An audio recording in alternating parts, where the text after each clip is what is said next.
My name is Emma. I was 22 and desperately needed a job. I saw an ad in the newspaper. A man needed a maid for his 2 young children. The family was rich, but something about the ad felt urgent, like they needed more than just a helper. When I arrived, the house took my breath away. It was enormous, with tall gates and dark windows that made it feel almost empty. I rang the doorbell, my heart beating fast. The door opened. A tall man stood there, his dark eyes heavy and tired. He didn't smile. "You're here for the maid?" he asked. His voice was flat, distant, and for a moment, I felt a chill run down my spine. "Yes, sir. My name is Emma," I said. "I'm Ethan," he replied. He stepped aside without another word, letting me in. As I walked through the grand hall, I noticed the silence. No laughter, no sounds of life. Only the faint echo of my footsteps on the marble floor. Faded photographs lined the walls, pictures of a woman who never smiled, her face always serious, like a sad queen watching over the house. I heard faint footsteps upstairs. Then silence. The house felt like it was holding its breath. I realized this job might be harder than I thought. When I finally met the children, twins about 7 years old, I understood even more. Liam and Sophie were quiet, not just shy. They barely spoke at all. They watched me with wide, cautious eyes, as if they were waiting to see if I would stay. "This is Emma," Ethan said. "She'll be your new maid." The children didn't respond. The house remained silent, and in that moment, I knew this job was about more than cleaning. It was about bringing life into a place that had forgotten how to live. I noticed a closed door at the end of the hall. Something about it made me curious and a little afraid. What was behind it? My new life began. I lived in a small room inside the big house. I cleaned, cooked, washed dishes, and looked after the children. Liam and Sophie were very quiet. I never heard them laugh. They missed their mother a lot. Ethan didn't talk about her often. He was very busy and spent most of his time in his office. He ate alone and rarely spoke. One evening, while tidying up the attic, I found a small dusty box. Inside were letters and a diary belonging to Isabella. Reading them, I learned about her loneliness in the house, how Ethan had buried his feelings in work, and how much he loved his children quietly. I realized he wasn't cold. He was just hurting. The last letter in the box was sealed. I hesitated, wondering if I should open it. What secrets had Isabella left behind? Slowly, I noticed small changes in the children. One evening, Liam and Sophie were laughing as they drew pictures together. I didn't see Ethan at first. He stood quietly in the doorway, watching. "They haven't laughed like this in a very long time," he said. My heart beat fast. This was the first time he had shared something personal. One Tuesday, a woman came to the house. She was well dressed. "I'm Clara," she said. "I'm Isabella's sister." Clara didn't like me. She watched everything I did. "You're too friendly with the children," she said. "They need rules, not just games." Later, she found me alone in the kitchen. I was washing dishes. "You think you can just walk in and take my sister's place?" she asked angrily. "No, of course not. I'm just the maid," I said quickly.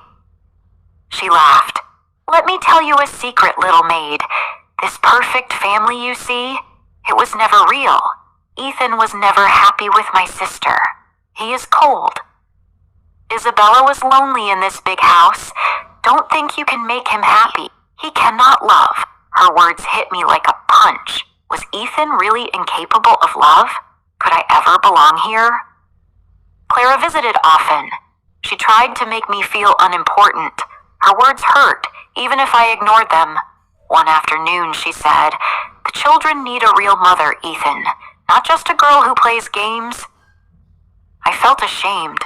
I wanted to disappear. Then Ethan spoke. "Emma is very good to my children," he said. "She makes them happy. That is enough." I was surprised. It wasn't just a boss talking. My heart beat faster. Something was changing between us. Over the next few weeks, Ethan began to open up more. One rainy evening, we were in the kitchen together. Liam had spilled his paint on the floor. I laughed while cleaning it up. Ethan laughed too. It was soft, quiet, but it made my heart race. "You always make things better," he said, looking at me. I felt a warmth I had never felt before. Then, one evening, while putting the children to bed, Sophie gave me a small drawing. On it, Ethan and I were smiling together with the children around us. My eyes filled with tears. Even without words, the children were showing me that I belonged there. That night, as I read a bedtime story to Liam and Sophie, I noticed Ethan standing silently in the doorway. What was he thinking? Then something incredible happened. That night, Liam looked up at me with wide eyes. "Emma, will you stay?" he whispered. My heart jumped. I smiled, holding back tears. "Of course, Liam. I'm not going anywhere." Then Sophie, who had never spoken a word before, looked at Ethan and said softly, "Daddy, smile?" Ethan froze. How would he respond to her? Ethan's eyes widened. He walked over, knelt beside her, and gently brushed her hair back. "I will, Sophie," he said, tears forming in his eyes. "I will smile, because of you two." The three of us hugged in the warm glow of the room. In that moment, the house didn't feel empty anymore. It finally felt like home. Finally, one night, Ethan came into my room. He looked nervous, but his eyes were full of something I hadn't seen before. Hope. "You are a miracle, Emma," he said softly. He leaned closer and kissed me gently. My heart skipped. When he moved back, we just looked at each other. The next morning, Clara came in without calling. "Where is Ethan?" she asked. Ethan came out and smiled at me. Clara saw it. "What's going on here? What have you done to him?" "Clara, please," Ethan said, but she ignored him. "I warned you, little maid. You think you can steal my sister's husband? You're a gold digger. You're using a grieving man." My heart broke. She was right. This was Isabella's house. I didn't belong. "I'm so sorry, Ethan. I'll pack my things," I said, and ran upstairs, tears in my eyes. Then Ethan opened the door. He looked worried. "Don't listen to her," he said. "She's wrong. The only thing wrong was my life before you came. Please sit." We sat on the bed. He looked into my eyes. My marriage wasn't happy. Isabella and I were lonely. When she died, my world stopped. But then you came. You brought color into my life. You made me feel alive. The kiss wasn't a mistake. My only mistake was not saying how I felt. "Emma, I'm falling in love with you. Please don't leave. Let's build a real family together." 6 months passed. The house was no longer sad. It was filled with laughter. Clara didn't visit anymore. My old room was now a guest room. I shared the master bedroom with Ethan. He was no longer the sad man I first met.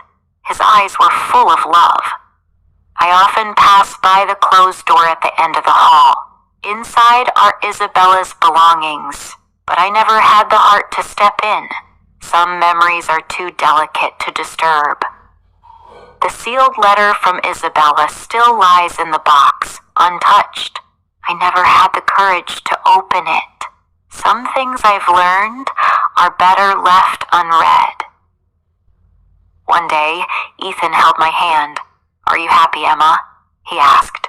I looked at our home, at the man beside me, and at the children I loved like my own. Yes, I said, more than I ever dreamed, more than I ever hoped. I came here as a maid looking for a job. Soon, I would be Ethan's wife. Love can grow in the most unexpected places. Kindness and patience can heal even the saddest hearts. If you liked this story, please like, comment, share, and subscribe.